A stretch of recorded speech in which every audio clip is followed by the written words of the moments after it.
What is up, YouTube? I'm going to get straight into this video right here. Y'all hit that subscribe button, hit that bell. YouTube is actually demonetizing so many channels.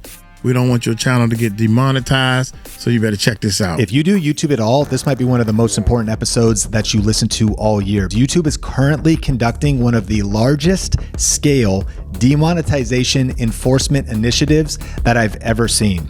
Whoa! Y'all better hit that subscribe button and hit that bell, because Uncle Mike is going to teach you how to change your life using YouTube. And I know why these channels are getting demonetized. I'm trying to see if I'm right. Channel earning $30,000 a month in YouTube ad revenue, totally demonetized. Another one that was earning $7,000, demonetized. We actually got some insider information from YouTube, how to protect yourself. A big theme of this is AI, but all channels need to be aware of this information. So we have real case studies. We've got direct language from YouTube as well.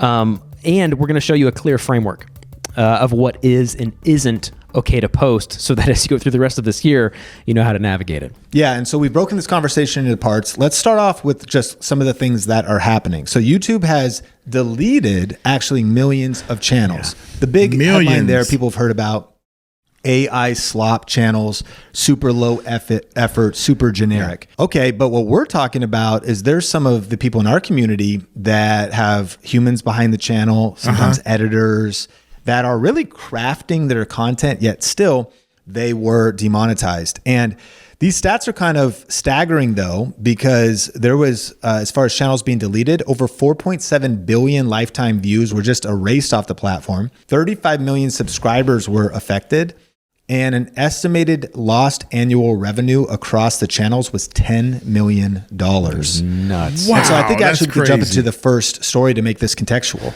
So one of the people that are part of our accelerator program have a Bible channel where they're telling Bible stories, breaking down, I mean, I would say quality content. Like, these are good stories, good information, you know, well structured, well thought out.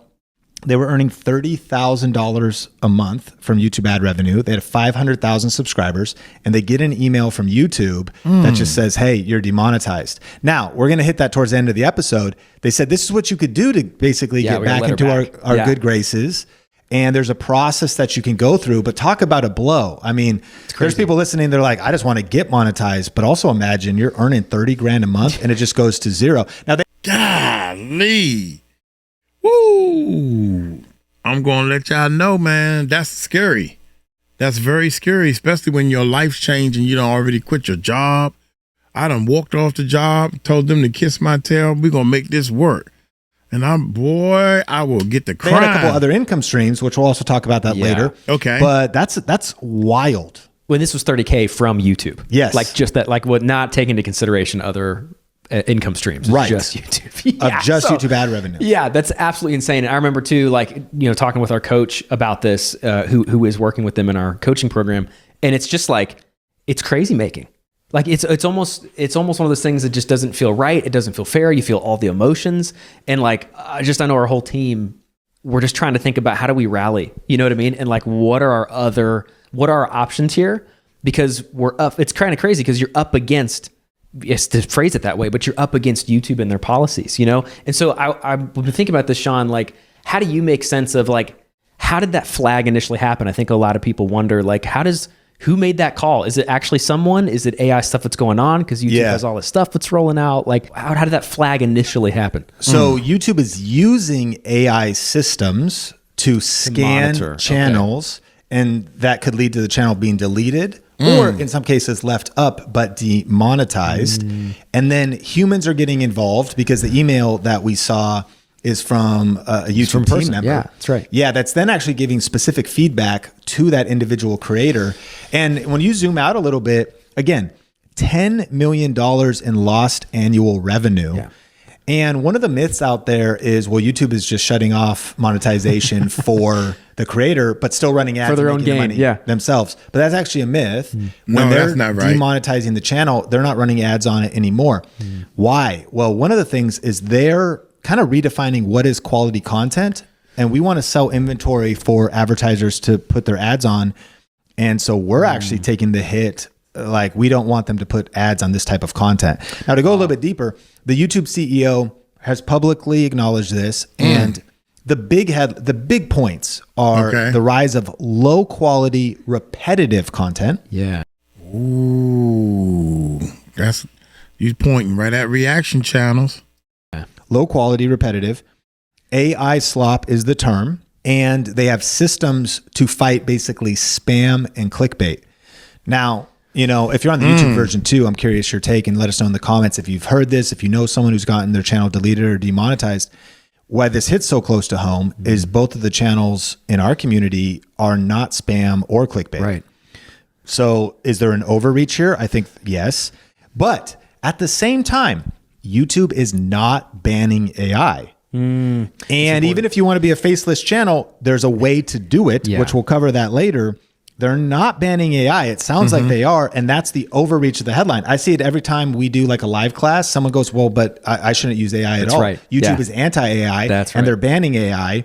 So there's a tension there. But kind of the quick hits are if it's repetition, low effort, mass production. That one's interesting. Yeah. If you're just pumping out repetitive, the same thing over and over and posting a ton. Viewer trust and advertiser trust. So is it higher quality, like trustworthy content? Even if it is AI, do you still have viewer trust? And would advertisers want to advertise on this?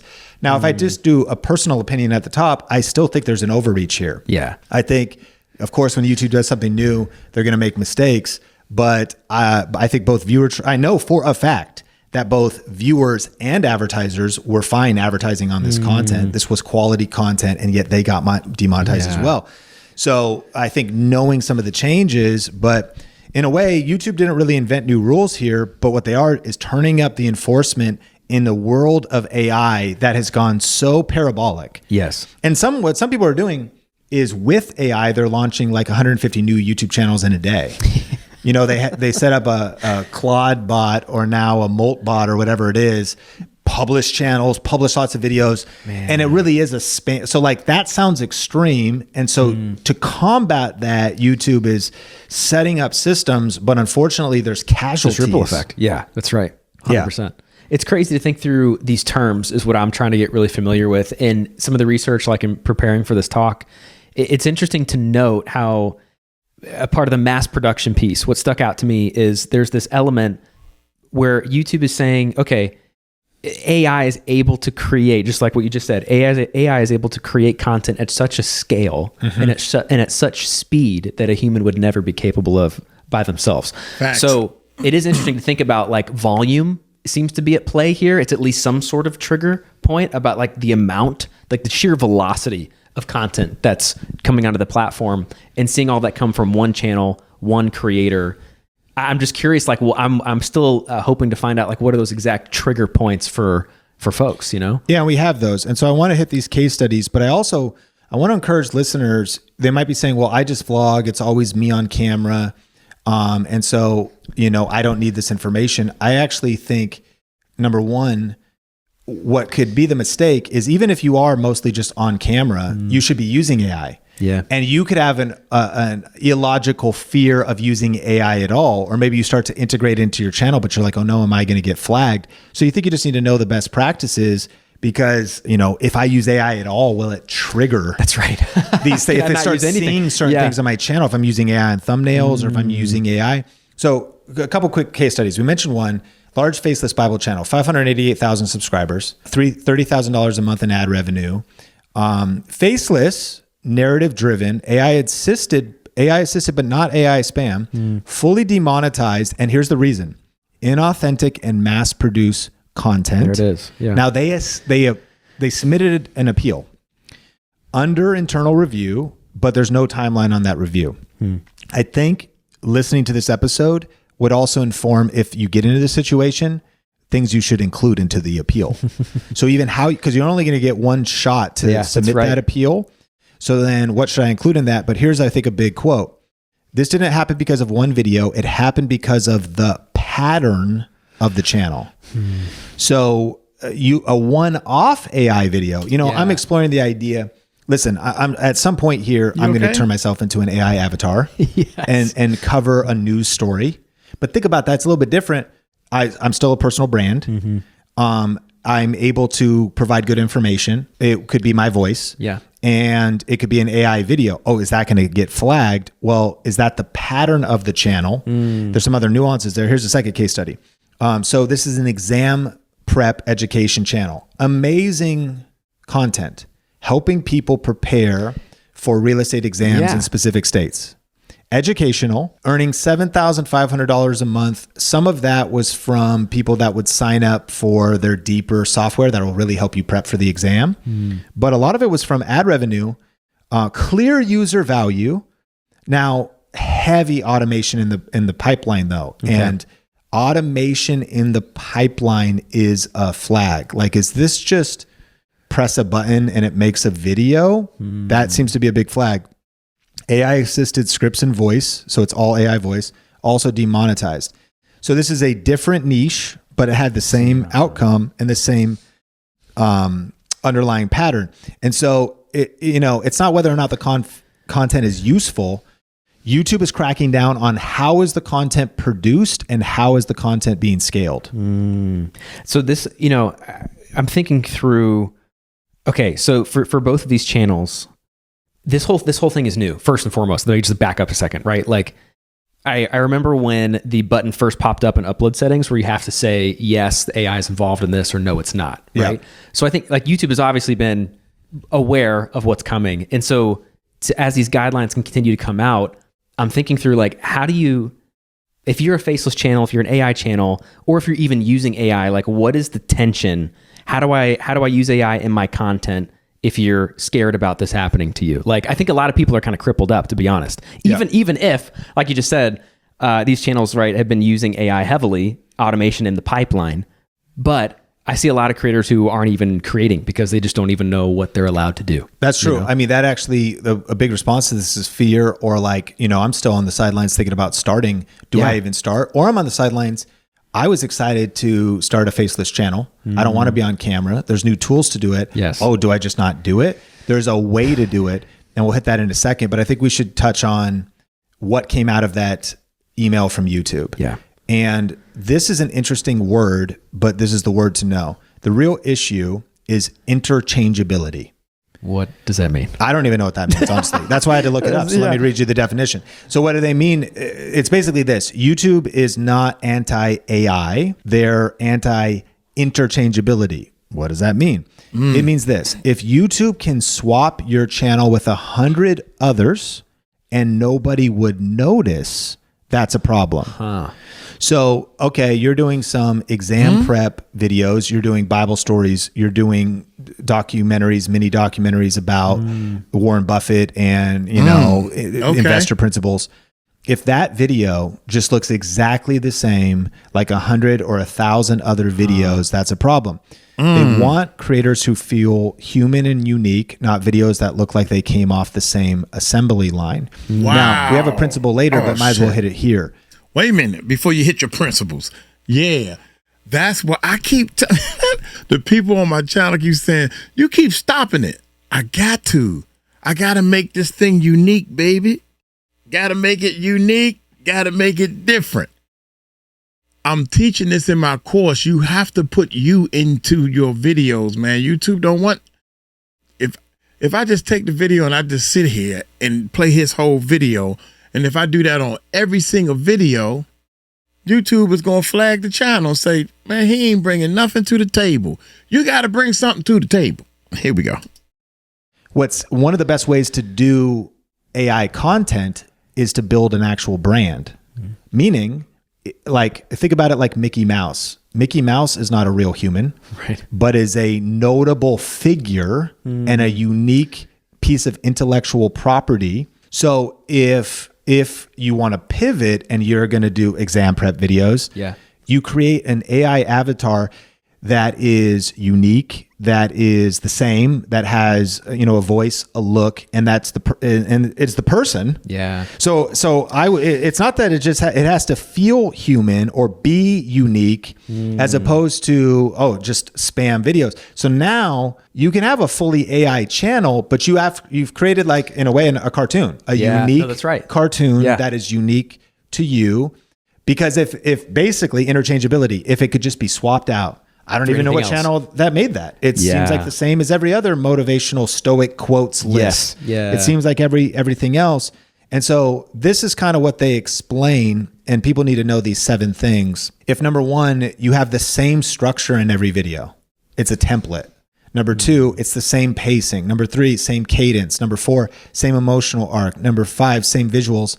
Number 6, same voice. Number 7, same storytelling logic, but it's just being pumped out. I think what's even worse than that is, like, there are tools that let you have this AI avatar this day and this AI avatar that day. And again, repetitive pattern as opposed to distinct brand. Yeah, that's getting cracked down on right now. I'm thinking through the production process seems to be where a lot of these decisions are being made by people, by creators, that then is somehow being triggered, right, by YouTube and everything right now. So in the production process, I'm just wondering, okay, you know, repetitious content. If 17 different people all had the same idea for the same kind of channel in the same niche, decided to kind of just outsource everything to AI, and they're all referencing the same channels that are successful.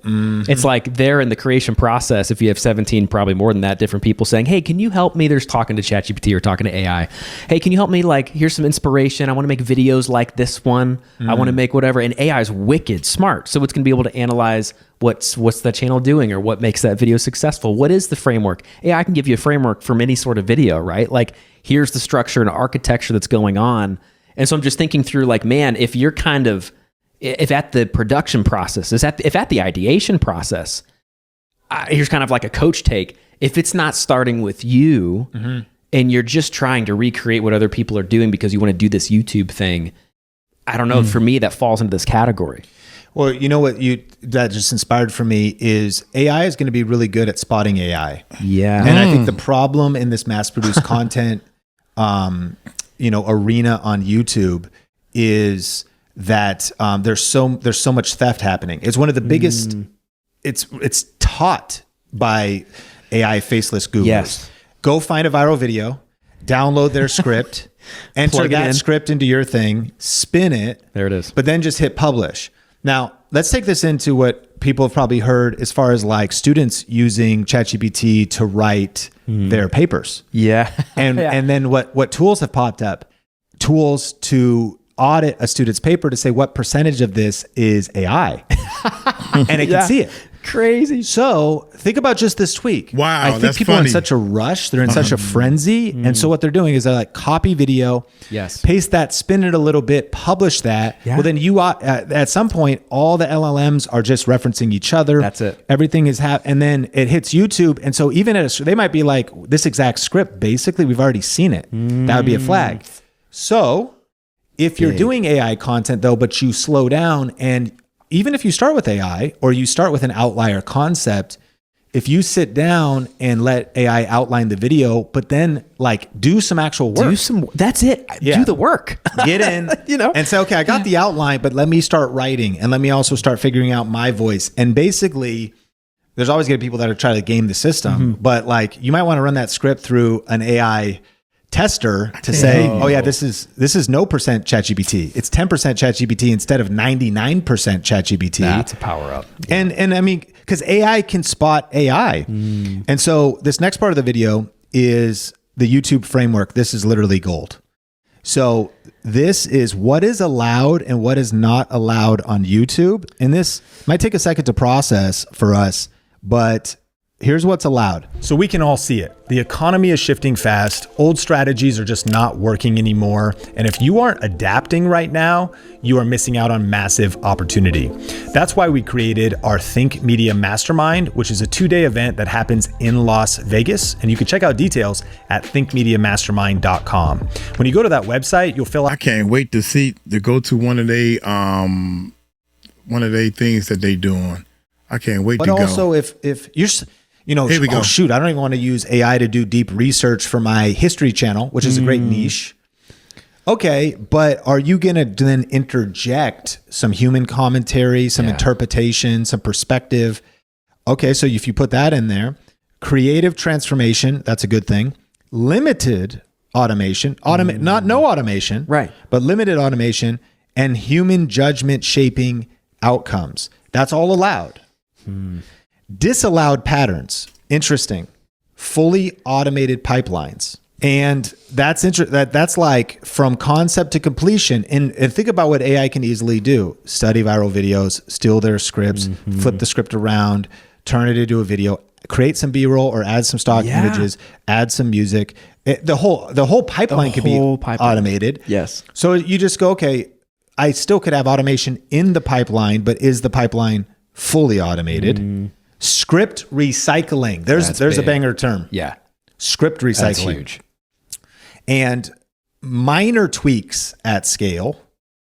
Upload flooding, another big red flag.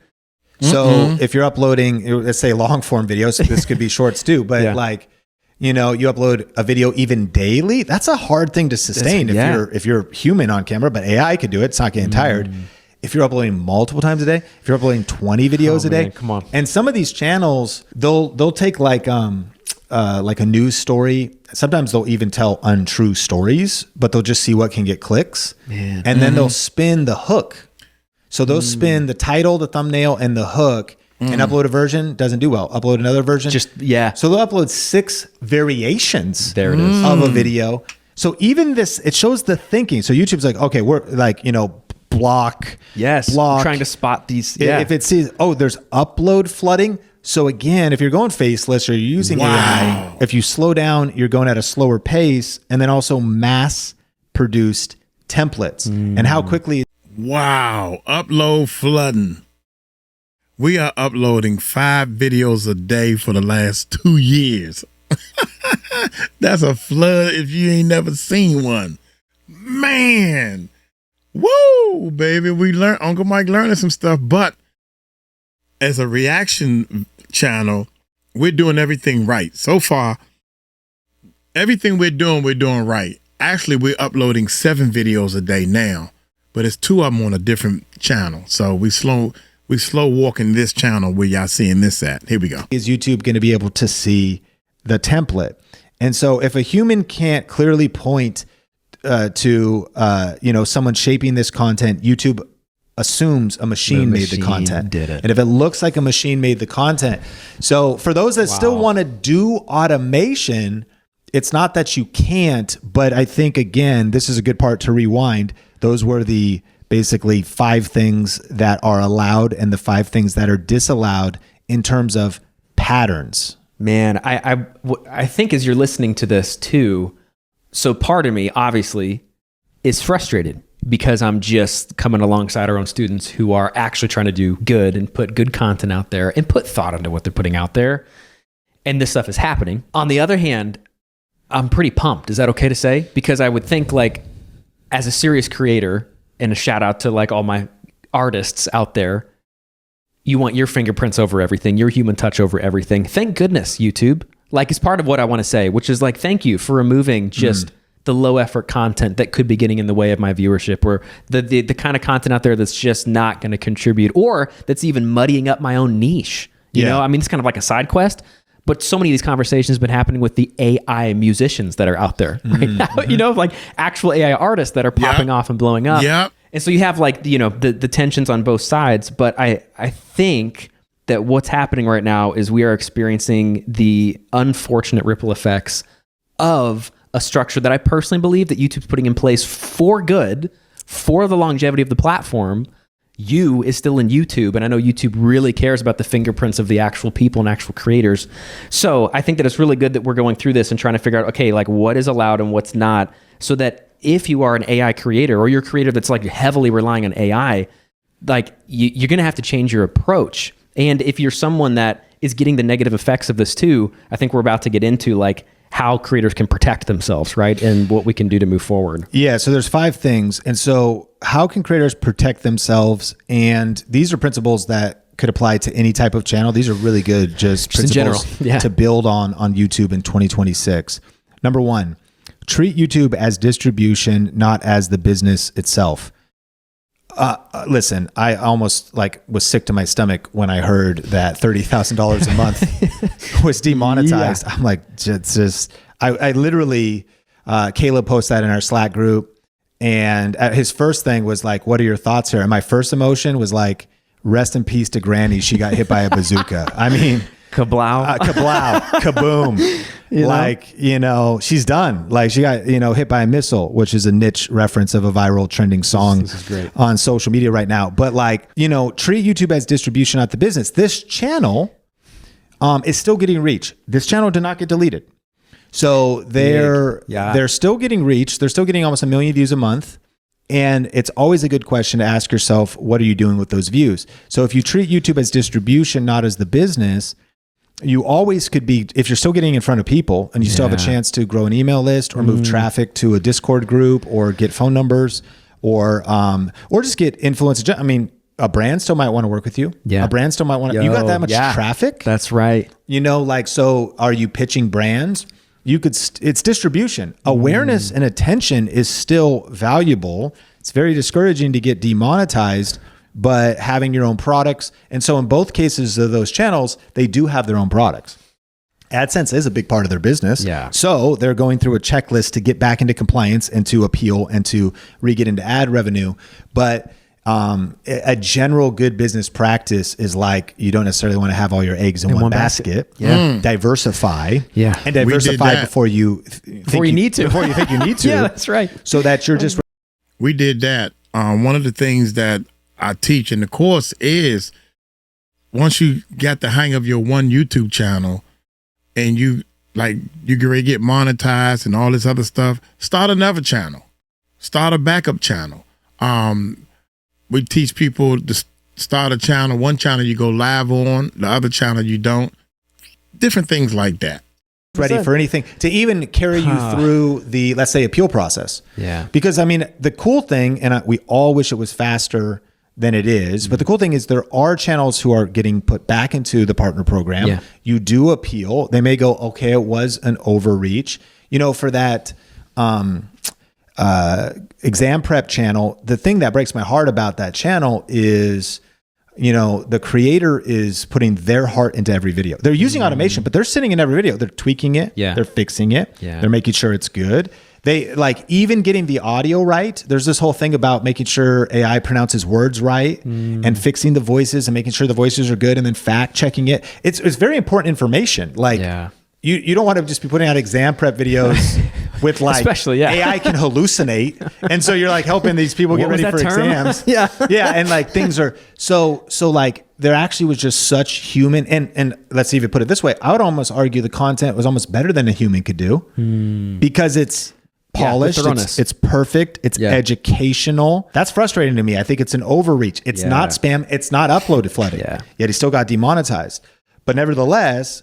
Thank God he's got also another business that the channel can drive to. So how can you increase that? Number 2, break templates on purpose. This means varying things. And this word template is interesting to me, Sean. I think I'm still trying to wrestle with it. Break templates on purpose, because it just baffles me to think about, because we're all about frameworks here at Think Media. Yeah. And I guess templates, you maybe that could be a little bit of a stretch, but thinking about, when you we have frameworks for a hook, for example. We have frameworks for content, for example, perfect video recipe 3A, right? There's different things to do, but this advice to help creators stay safe, breaking templates, is no, literally, if you're actually saying the same thing, showing the same thing. Here's a template. So I actually will watch, Bible content, and it'll be 10 secrets of King Solomon. Okay. And so the video will sound like kind of a dramatic old wise voiceover. And it'll be King Solomon was the richest man who ever lived, and he had 700 wives. But you won't believe this secret fact about him that we'll talk about in part 2. But first, we have to. There's there's viral templates. Yeah, there's beats for face, and so there's template, and it's actually interesting. You start to feel the flow. King Solomon was born. His father was this. but one little known thing was he was visited by a prophet. And then it's like, but make sure you keep watching until the end because the most crazy fact is coming later. Yeah, it's a template. Okay, and then like repeating that same thing over. In Boaz was a whatever. You know, it's like a different character, different thing, same format, same architecture. Yeah, so the same architecture. The crazy thing. And that's kind of tough because what are those templates? They're a level of best practice for hacking attention. But what we're saying here is break templates on purpose. Do it on purpose. So even if you're sitting down, there's still a place. I mean, one of the most powerful things about YouTube is high quality mini documentaries, which was essentially what these are. It could be like a Kanye West iceberg where you're going down and all these facts about him, or it could be like the real downfall of WeWork. Like any creator, any person from their home right now can start making like really cool content that could be entertainment based about musicians or facts about musicians. It could tell stories, but the templates is, I think it would come right out in terms of, you know, you stole a script from somebody else, change like one or two things. Break it on purpose. Like write your own thing, your own perspective, have a different flow to it. So if you're varying your intros, you're varying pacing, you're varying structure, you're allowing imperfection. Oh, that's huge. And so people that are going to try to game this might be like, there'll probably be an AI tool that's like YouTube detection proof. But the deeper principle would be like, again, get to work, bro. Like sit down and like, you know, Isaiah and I at the airport, cause we're here in Nashville, you know, filming some stuff with, and speaking at an event, we're talking about pastors using AI for their sermons. Yeah. And generative AI. And some people being like, you should never use AI for your sermons. And I was like, I don't know about that. Like, you totally should. Like, it's going to help you research faster. You don't need to get a book off the shelf. You could get into like lexicon of words quick, get the definition of the Hebrew and Greek. But then I was like, the pastors who are using it wrong are lazy. That's because they just want to go golf. And so they're not going to sit down and actually, like, they let AI generate a sermon in 1 hour. When, what does real depth look like? What does really like sitting with the content look like? You should probably invest 10 to 20 hours in your sermon. Some invest 30 hours. So everybody, you could do YouTube with a busy schedule, but if you're just trying to get videos done in 5 minutes, that's probably going to be a template. If AI helps you get started and save 5 hours, but then you still put your energy in it and your work in it and your personality, and you write some stories and you fix it and you get rid of the M dashes and you get rid of all this other stuff. We're not saying you shouldn't start with AI. And so that's a very important role. A pastor oh my goodness. should not be just using generic scripts. It's ridiculous. 100%. But like, I also wouldn't go to the extreme of like AI is of the devil and you shouldn't use it at all. Break the template. Like put yourself in there, get some different pacing, be you. So that's number 2. Yeah. So I think that this is perfect to talk about. Okay. Number 3 here, using AI as an assistant, not an engine. This is what we're talking about. And I think it's learning to identify what to outsource, right? And when to reach for a tool and when to reach for AI. And I think this is where I naturally go, and I've been trying to like withhold a little bit during this episode as we've been talking, but you kind of hit the nail on the head. I think a lot of the templated stuff, and there are creators that are getting the, you know, adverse effects of this, as we've talked about. But a lot of this is aimed at the lazy creator. I mean, why is YouTube it's called YouTube or AI slop? Like, that's a pretty intentional word. You know what I'm saying? And I think that so that's why it pumps me up, and to think through, okay, if you are just trying to get as much as possible with as little as possible, like you want the maximum returns with like the minimum effort, and any creator that's been on the platform for more than 0.2 seconds that has like some legitimate success, it's been around for a while, you know that's just not how it goes. That's just not how it goes anywhere, right? Like, and you can't push a button and expect stuff to just happen. And so using AI as your assistant, I love that advice. And something that I've actually been trying to do more of, Sean, is kind of force myself when thinking through content, even if it's just for a little bit. I'm absolutely using AI to help me brainstorm and think through things and refine things, but I actually am challenging myself to just start with myself. And just see what happens. You know what I mean? It's like, and it's funny because it's like, that's actually the good old days. You know what I mean? I remember like in my own YouTube channel, my own business, when I was like starting to learn about courses and selling courses and email funnels and landing pages. And I had Kajabi, you know who had to write every word of all that stuff? this dude. I had to do every single freaking thing. There was no AI there. Like I had to actually revise stuff myself or send it to another human to revise it. And so all that to say, I think when it comes to using AI as your assistant, I would encourage you, a big coaching point is like, start with yourself, you know? That's good. Number 4 is fewer uploads, higher distinction. So scale can equal risk. And if you're just doing flood of uploads, a flood of automated uploads, that's a problem. That's causing a flag. You know, I think one of the trends that is interesting in 2026 is, I would say, quality over quantity. And quantity's purpose oftentimes is practice and getting started, but slowing down and uploading fewer videos. You know, I think about, we had Caleb Ralston on the podcast. You know, him and I go back like 20 years now. But I want to say his channel's on the way to 100,000 subscribers, and he's under 20 uploads as far as long form videos. Gee whiz. He's slowing down and going just deeper, higher quality videos. If you're a faceless channel, again, if you slow down and just put more heart, AI is an assistant. Maybe the whole thing is generative, but AI drafting the video is not the same as AI just fully publishing the video. If the draft and the template, okay, you're swapping out some B-roll here, you come back, you add some things here, and you humanize the script. It outlines it for you, but you write more, you add in some other research. Fewer uploads, higher distinction. But I think number 5 is maybe the most important and biggest ideas. Build a unique brand, even if it's AI. So there's some good channels right now that I am aware of that are completely AI avatar. They also are very much fewer uploads type of channels. And what they've done is they've created a character. So they don't want to be on camera, but they have either digitized themselves or a version of themselves. And it's a brand then. So now there's a recognizable avatar. You remember the little clip guy on Microsoft Word? Clippy? Is that his name? Yes, is that his name? Clippy? Yeah, I mean, I don't know if people love him or hate him. He's a brand. You know, he's a little guy who'd pop up and help you with your Microsoft Word document. Man, Microsoft, why did they retire Clippy? To bring him back, man. You know? But even if you are a cartoon or an avatar or a character, like, it's a brand still. And so you could still use AI, but don't be generic.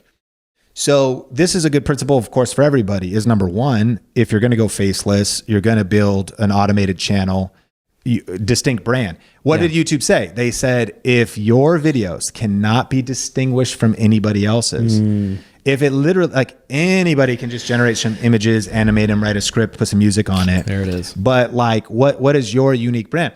You know, this is a difficult and high level of content to create. And this can work in any niches. You know, we respect people from all backgrounds and beliefs. We're talking a lot about like the Bible, but there is the Bible Project.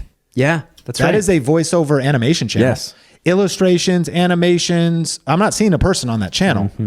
So can you still do now what the Bible Project, which I believe had donors, hundreds of thousands, millions of dollars has gone into that content. Wow. Anybody sitting at home right now with the tools in front of them in 2026 has the ability to get into the game of what used to cost millions of dollars to produce, to do it for like hundreds of dollars. Because these tools still cost money. Generative AI still costs money. But we need a human. You got to be, if you're behind it, and what's the unique brand of the channel? Like what is your unique vibe or your unique style? What's, injecting that? And then anybody, if you're just somewhat using AI and you start to incorporate more AI into your content, and you're still on camera, you're still whatever, what's your brand? What's unique about you? What's your uniqueness? I do want to let people know, coming up at our Think Media Mastermind in Vegas, it's happening in a couple weeks. We have our brand to DNA framework. And so that's a tool that we use in the room together, proprietary process we walk people through. It's not just for faceless channels, although more important than ever before if you don't want to be on camera. I would agree. But one of the most important things in a noisy online world, period, AI or not, is personal brand, or brand is the only differentiator left. What is the uniqueness that you're putting out in your channel? What's unique? And this could go all the way from, of course, values, beliefs, style, into colors, look. And so Mickey Mouse is a unique brand. Paw Patrol is a unique brand. It has got unique characters, a unique look to the animation. And so dialing in your brand, if you're established right now, but your brand is kind of weak, it's a good time to be working on it. You're just getting started, having the thought of like, how do I brand myself, position myself? What's my unique angle?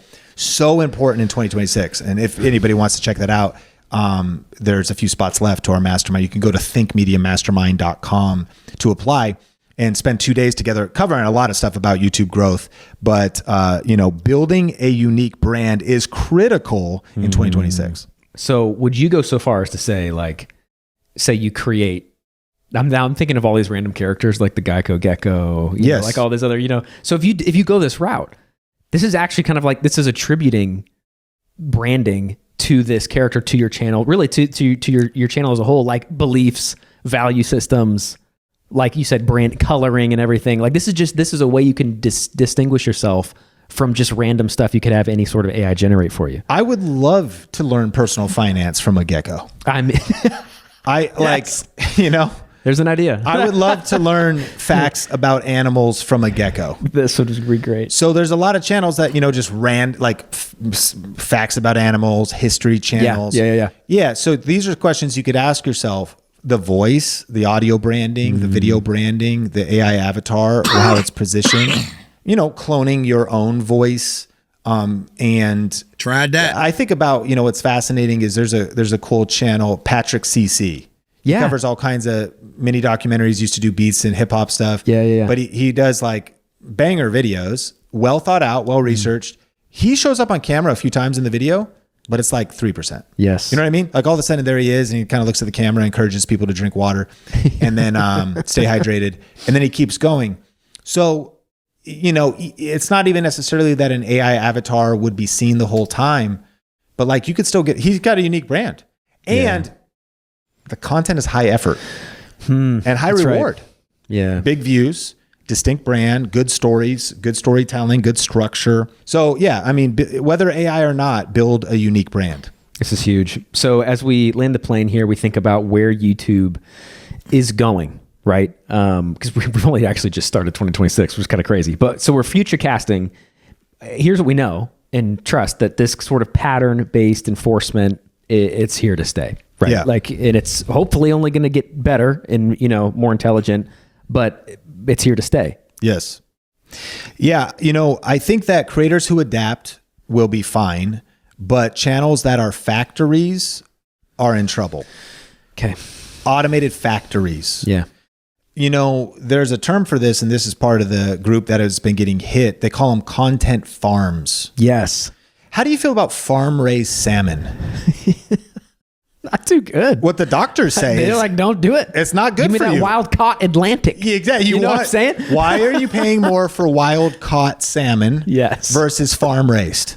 Yes. So these content farms, these content factories, that's a red flag. So what is YouTube solving for? And so at a high level, we always get some critique in the comments where like, you're just defending YouTube. No, I fired a few shots of frustration, but also, we'll talk about both sides. They're also thinking about viewer experience. Yes. Satisfaction. They're thinking about their own longevity. If the platform becomes so overridden with farm-raised salmon. Farm-raised salmon. Then everyone's going to get sick and everyone's going to die. Everyone's going to die. And then the platform dies, or there's just so much spam. There's so much noise. They have to be constantly adapting. Yeah. And so, I think if you continue to adapt, subscribe to the channel, stay connected to information like this. This is an ongoing conversation. 100%. One of the things that we have said, I learned this from one of my mentors, but creators who outwork, outlearn, outstrategize, and outlast everyone else win. Outwork, well, when you're doing lazy content, you're not outworking. Yeah, that's right. You're underworking. Well, I'm still working hard. I'm plugging in really hard prompts. Bro, put in some more effort. Come on, man. Outwork, outlearn, continuing to learn. Okay, there might be a tweak. How do I position? Oh, that's a flag. Like those who do faceless at an elite level, they're doing micro pivots. Oh, shoot. A couple of my channels got shut down, but now this is the new thing that's working. You got to continue to learn, like be updated on those best practices. Out strategize. All right, in light of this, where are we going next? And then, of course, outlast. So if You got to outlast the demonetization season. Yeah. Update your content. What that channel did is, they were working directly with Caleb, and our team gets hard at work, starts doing all the research, sends some stuff back to them. They go, okay, we clean up some of our old library. We unlisted or deleted some videos. We're changing some things, and we're changing our workflow going forward. That's right. We're adapting. We're appealing the process. And then at the same time, we're going to diversify. We're going to work on these other income streams. And so, creators who adapt, YouTube success is a moving target. This is true. So if we're just willing to keep, moving with that. So I'm curious your final thoughts, but I do want to also just shout out to listeners. If you've enjoyed this conversation and you're on YouTube, it always helps if you hit the like button and, subscribe for more tips on building a profitable YouTube channel. And if you're new to the Think Media podcast, thanks for being here. If you're on audio, definitely rate and review. Super grateful for being able to hang out with you in your Apple EarPods or AirPods or Bose noise canceling headphones or Skull Candy. What if I just go through like a list of brands? Or on your Bluetooth speaker as you're working out, or as you're walking your dog. It's been nice to be hanging out with you. And then also, if you want to join us, we are hosting a 2-day event in Las Vegas. It is called our Think Media YouTube Mastermind, limited to 60 spots. This next one only has a few spots left.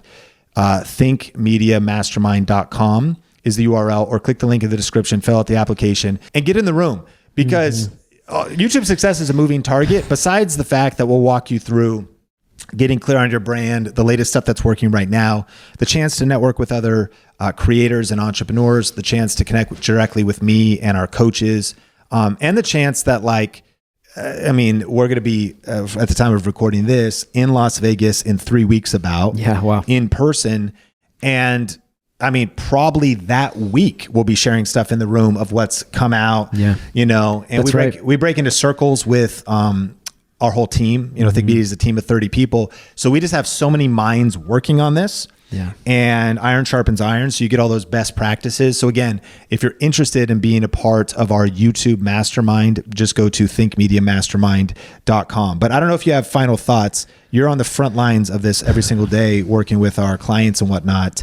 Land the plane for us. Man, absolutely. Well, I just thank you for leading the charge, by the way, just to be an OG in the space and to continue to do all those things you encouraged us to do, to continue to outwork, outlast, outlearn, and to bring content here. And it's just a privilege to be a part of the conversation here, because the truth is I'm still learning, man.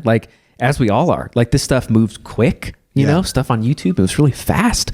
And so my encouragement would be please stay close, stay subscribed, and hang around. We'd love to see you at the Mastermind in Vegas if it's possible. We're doing several of them throughout the year. So if it doesn't work here in a few weeks, we'd love to see you at one of those. But I would just want to encourage you with this.